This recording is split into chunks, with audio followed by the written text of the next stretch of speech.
ओम काली। सभी हिंदू धर्म प्रेमी भाइयों बहनों को मेरा हृदयपूर्वक ओम काली। गांधी के मामले में अपशब्द बोलने के लिए मुझ पर FIR दर्ज हुई। मुझे उसका कोई पश्चाताप नहीं है। गांधी ने किया क्या है हिंदुओं के लिए? विश्वासघात किया है देश का।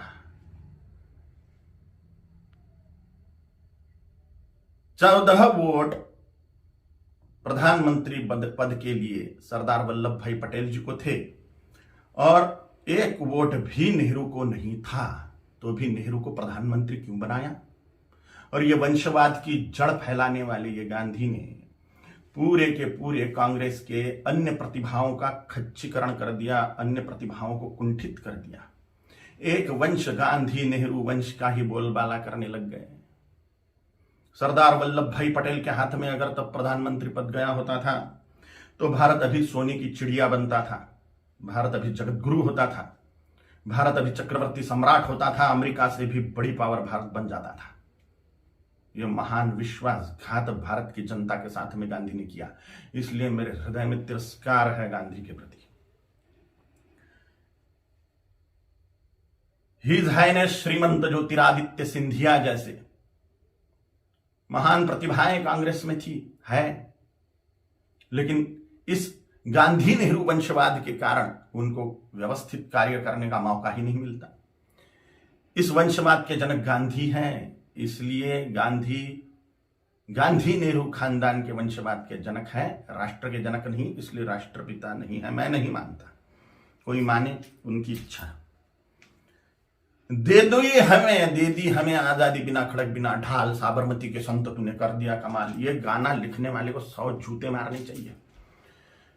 भगत सिंह, सुखदेव, राजगुरु, चंद्रशेखर आजाद, सुभाष चंद्र बोस, इन लोगों ने जो त्याग बलिदान किए, फांसी पर लटक गए ये लोग, इन्होंने कुछ नहीं किया देश की आजादी के लिए, ऐसा इनका बोलना है ये गाना रचने वाले का। इतने सारे महान क्रांतिकारी, स्वतंत्रता सेनानी जिनको फांसी दी गई, उसमें 80% सिख लोग हैं, 20% अन्य क्रांतिकारी हैं। इन क्रांतिकारियों ने जो अपना त्याग बलिदान किया वह व्यर्थ मान लिया ये गाना रचने वाले ने, सारा का सारा श्रेय गांधी को दे दिया। एक लाठी खाई गांधी ने कभी? ये फांसी के फंदे पर झूल गए ये नौजवान, लेकिन इनको कोई श्रेय नहीं।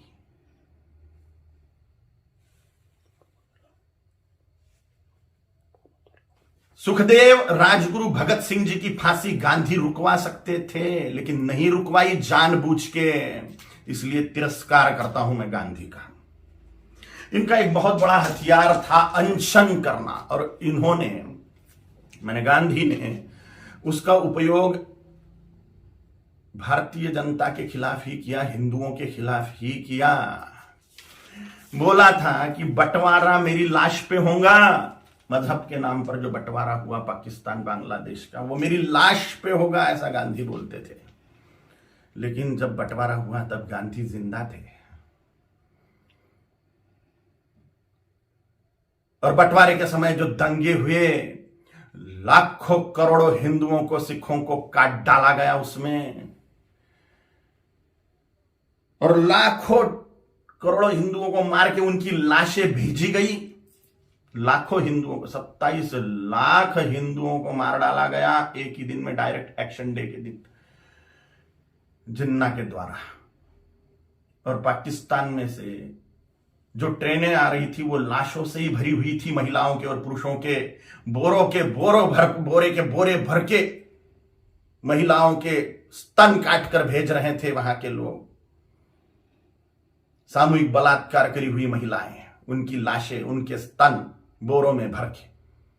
और यहां गांधी अनशन कर रहे थे कि 55 करोड़ रुपए दो पाकिस्तान को। जब सिख लोगों ने दंगे से पीड़ित होकर कड़कड़ाती ठंड में मस्जिदों का आश्रय लिया, तो उसके लिए अनशन पे बैठ गए गांधी कि इनको मस्जिदों से बाहर निकालो, मुसलमानों को मस्जिदें सौंप दो। नफरत करता हूं मैं गांधी से, इसलिए भी पाकिस्तान बांग्लादेश को जोड़ने वाला कॉरिडोर मांग लिया मुसलमानों ने कि भारत को और खाया जाए। गजवाए हिंद के तहत भारत को मुसलमान बना दिया जाए, तो पाकिस्तान और बांग्लादेश को जोड़ने वाला कॉरिडोर, हजारों वर्ग किलोमीटर का कॉरिडोर, इसके लिए गांधी अनशन पे बैठने वाले थे। के शासन को वो दे देना पड़ता था और भारत फिर से बढ़ जाता था।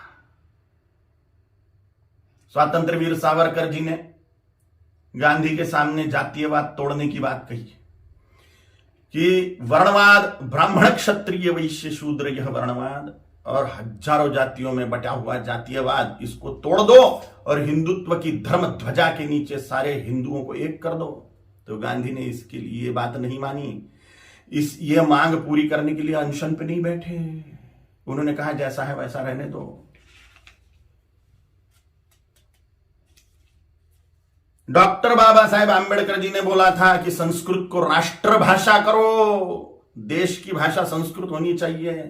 तो डॉक्टर बाबा साहेब आंबेडकर की बात को संसद में मनवाने के लिए अनशन पे नहीं बैठे। ये स्वतंत्र वीर सावरकर जी का अवमान मानता हूं मैं, ये डॉक्टर बाबा साहेब आंबेडकर जी का अवमान मानता हूं मैं। ऐसी ढेर बातें हैं, ढेर बातें। कोई राष्ट्रपिता नहीं हो सकता। करोड़ों सालों से राष्ट्र है, उसका काय का पिता 200 साल पहले आया हुआ व्यक्ति कैसे पिता बनेगा? अगर पिता बनाना ही है, राष्ट्र का अनिवार्य है, तो छत्रपति शिवाजी महाराज को बनाना चाहिए, गुरु गोविंद सिंह जी महाराज को बनाना चाहिए, राणा प्रताप जी महाराज को बनाना चाहिए, आचार्य चाणक्य जी को बनाना चाहिए।